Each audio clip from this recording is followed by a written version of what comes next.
اللهم صل وسلم وبارك على سيدنا محمد وعلى اله وصحبه اجمعين. ازيكم اهل العلا في الدنيا، ازيكم عاملين ايه؟ يا رب تكونوا بخير وصحه وسعاده وسلامه يا رب العالمين. عاملين ايه؟ وحشتوني قوي قوي قوي.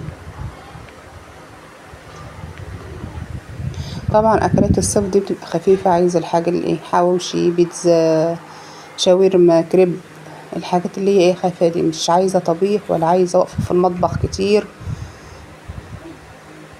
ولا اي حاجه من دي. احنا هنعمل النهارده ايه؟ حواوشي. الحمد لله هي جت نص كيلو، كان عندي نص كيلو لحمه. عملت بصلتين وطلعت حته دهنه، فرمت البصل زي ما انتوا شفتم، وايه، وعلى قرنين فلفل كده، وايه، وحته دهن. وصحي الدهن جه كتير شويه، بس ايه، كان مخلي طعمه جميل قوي. نزلت بقى بالملح والفلفل الاسمر وسنه صغيره خالص قرفه والسبع بهارات، محطتش اي حاجه تاني. ملح، فلفل اسمر، قرفه، السبع بهارات. وعجنت ده كله ببعضه وايه، وسبته اريحها شويه كده. انا كده كده كنت جايبه العيش اسمر، وكنت مفتحاه وحطاه في الفريزر. طلعته مفيش 10 دقايق كان فك معايا.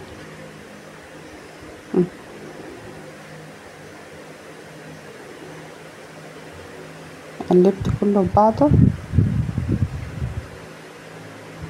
صح الدهن طلعت كتير شويه بس كانت حلوه الحمد لله. عملنا بالظبط تقريبا 12 رغيف من الاسمر ده. كان طالع من الفريزر مفيش، ما كملش 10 دقايق والحمد لله كان فك.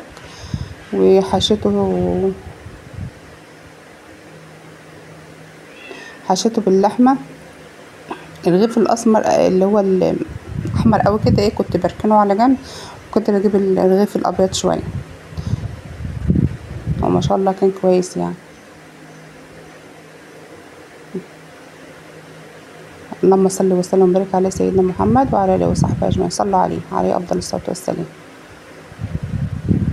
احشيه واحطه في الصاج وبدهنه زيت من تحت وفوق عشان ما يلزقش في الصاج. ونحطه طبعا تسويه في فرن زي ما انتم شايفين. انا من زمان ما سجلتش معاكم، ما نزلتش حاجه، يعني كل واحد في بيته عنده ظروفه، والحمد لله ربنا يعديه على خير ويفك كربنا جميعا يا رب العالمين.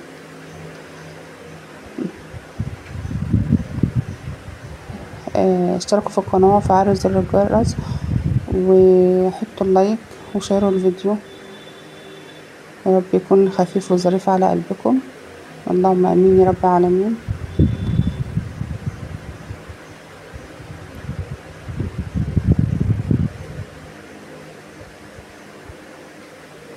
لا اله الا انت سبحانك اني كنت من الظالمين.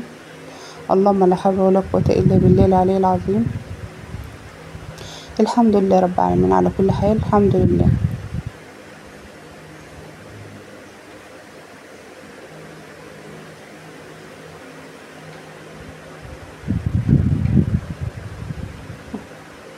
هو اتفتح متقطعش معايا ولا حاجه لانه كان طالع من الفريزر، كان حلو يعني ما شاء الله. هتشوفوا دلوقتي كان متحمص، ويعني هو العيش بتاعه جميل مقرمش وحلو من جوه طري. حطيت في ارضية الصاج ودهنت وشه. هو اول صاج مع اني كنت دهناه كان لزق، بس مش عارفه لزق ليه، وبعد كده بقى كويس الحمد لله.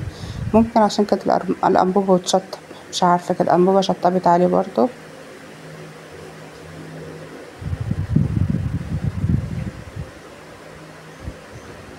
اهو ادينه بالفرشه ودخلته الفرن، وطلع كان شكله يعني كان طعمه حلو قوي. الدهن طبعا بيخلي طعمه حلو. هو اصلا الحواوشي اصلا عباره يعني اللي بيبقى بره ده بصل ودهن، انا قلت اجربه كده المره دي. والله انا خلصت الحاجه يعني، خلصنا الحواوشي من هنا وجبنا لحمه ايه، نص كيلو لحمه مفرومه، جبنا في ساعه، قلت يلا الحمد لله. ان شاء الله نعمل بقى بيتزا قريب باذن الله، باذن الله. انا بحب الرغيف لما يكون احمر كده يبقى شكله حلو اوي. مكانش عندي خضرة رشها على الوش، بس هو كان طعمه حلو الحمد لله. بألف هنا. صلوا على النبي واشتركوا في القناة وفعلوا زر الجرس، ويا رب يحسن ما بين ايديكم، وبألف هنا وشفا.